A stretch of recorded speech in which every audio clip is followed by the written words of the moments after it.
I'm Len Belzer, and we are back on the Comedy Hour. Our special guest this week is Bill Hicks. Let's talk to him again. I read somewhere that you do a great Elvis impression. I never saw you do an Elvis impression. Oh, glad you mentioned that. I have an Elvis movie that I've written, and this is the treatment to it, but I didn't know this, ladies and gentlemen. He's showing me a picture. Is that you? Yeah, that's me. Well, we won't spend too much time with it because our listeners can't see it. But but it's me as Elvis. A picture of Bill as Elvis, an overweight Elvis, in a white jumpsuit in that famous Elvis rockin' stance. And it looks... I'm the only guy in the country who does Elvis the last hour, okay? But, yeah, I do. Elvis is the king, man. I mean, what are you going to do? Well, give us some insight into your Elvis interpretation. Well, I just find him fascinating. The fact he gave away over 160 Cadillacs in his career. Did you know that? 160. Wow. And you're probably wondering, to whom did he give these to? Well, you'd be correct if you guessed total strangers. But I think that's what killed Elvis, man. It wasn't drugs. He got that bill from General Motors. Oh, my God. How many Cadillacs did I give away? Shoot, I got a tour again. I can't even fit in my jumpsuit. Well, what do you do when you get in the Elvis jumpsuit? What does the routine consist of? What this was this is actually from an outlaw comedy show. We did outlaw shows, theme shows, and it was called Outlaw Comics Get Religion. And anyway, the ending was Elvis came back from the dead and explained what happens after you're dead, and he debunked many theories and whatnot. And anyway, one of the theories was one of the awful things was that. It's terrible where you are when you die. It's just awful, man. First of all, Jerry Lee Lewis is here, and he's not even dead, But that was his biggest mystery, that Jerry Lee Lewis is apparently in the netherworld and on the earth simultaneously. But that's it. I've seen Elvis twice in concert when I was a kid. Did you really? Yeah. Wow. Was he in good shape when you saw him? Oh yeah. It was around 70 and 74, I think. And actually in first grade when we did show and tell, everyone else brought a leaf. Here, I have a leaf. Look, ooh. I lip synced, all shook up on the desk, on the teacher's desk, and I've always had a fascination with the guy. Mm-hmm. So do you put him in your act at all anymore? Occasionally I do. Yeah, occasionally I usually end the show with him. I have him wiping first of all napkins on his brow, handing them out, and then he starts picking up purses and coats on the front row. It's just Elvis in a delirium, wiping everything on his brow, then tables, then a piano, pushes it out into the audience. Elvis is gone crazy. I heard also, this is a new piece of your act, you talk about UFOs.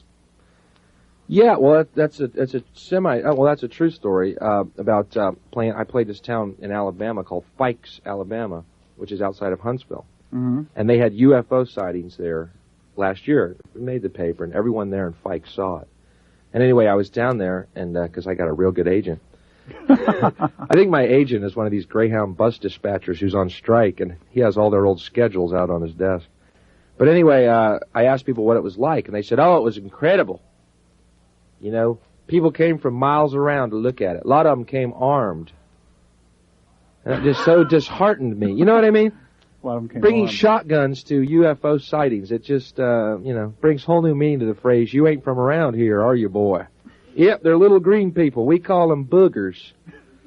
So I asked them, I said, why do you bring shotguns to UFO sightings? It doesn't make a lot of sense if these people can, come from galaxies or universes or other dimensions here. I don't think a Remington 12 gauge, maybe it will be. Because I'm always curious why aliens do cross galaxies to go to Alabama. Mm-hmm. Maybe they're doing research. They're doing research. Well, I think, what the guy said was, we don't want to be abducted. That's why they brought guns. We don't want to be abducted. And I'm thinking, yeah, and leave all this. But I said, what do you mean abducted? And he said, well, they perform scientific and medical experiments on people. And I said, well, maybe you'll be lucky and it's some type of sterility dentistry program they got going. They come down here, castrate you, straighten your teeth, and split. Did they pick up a gun to you after all those remarks? No, they just went, huh? Huh? But if you ever ask yourself, if UFOs exist, how come we don't see them more often? Mm-hmm. Poaching. My theory about UFOs is that they do exist, but they do come from other dimensions. So as soon as they do what they're going to do here, they disappear back into another dimension. That's why they're never seen for very long, because they're in and out real quick. Right. And they can't be tracked on radar or anything else. Exactly my theory.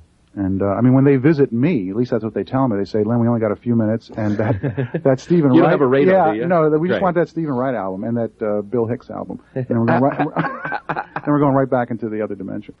But I find it an appealing belief. I really do. You know, I've had a UFO experience, but I find it very appealing. You have had a UFO experience? I have had a UFO experience. Do you want to share it with us? Well, it's kind of personal, but me and two friends, actually the two guys who I made this movie with, we had this shared vision of being visited by a ship, and these 7 balls of light, which inside you could see these little skeleton figures inside moving in these light, and they led us onto their ship, and we were asking them all telepathically, why are you doing this? And they said, because you wanted to know, and we said, why us? And they said, because you'll see it for what we are. And we said, how do you do what we do? How do you do what you do? And they said, we're going to show you. And they opened up their ship, and we all saw this bright light.